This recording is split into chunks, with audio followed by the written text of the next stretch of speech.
මේ කොහොඹ ගහ ගැන කියනවා නම් මේ කොහොඹ ගහ. ඒතර මේ පේන කොහොඹ ගහ බලන්නකො.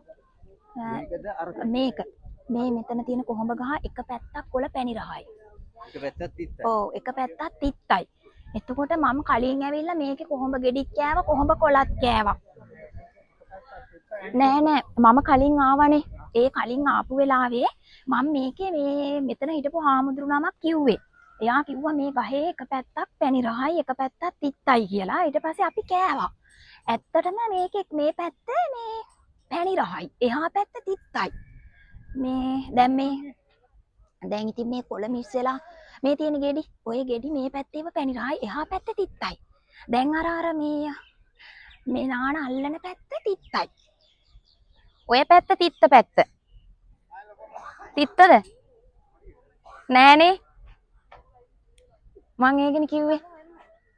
ඔය පැත්ත තිත්ත පැත්ත වෙන්නේ. අර පැත්ත පැණි රහ පැත්ත.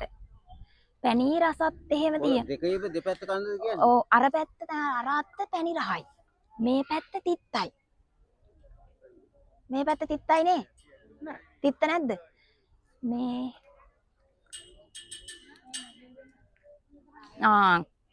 කහට රහයිනේ. ඒක තමයි ඒක තමයි මම කිව්වේ.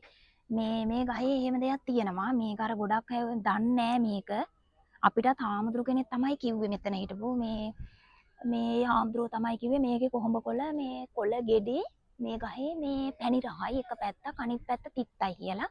ඊට පස්සේ තමයි අපි ආපු පාර කාලා බැලුවේ. ඒ කාලා බලනකොට ඇත්තටම කතාව ඇත්ත. ඉතින් මේ එන හැමෝටමත් කියන්නේ පුළුවන් නම් මේ ගහේ කොළයක් කාලා බලන්න. පැණි රසයි.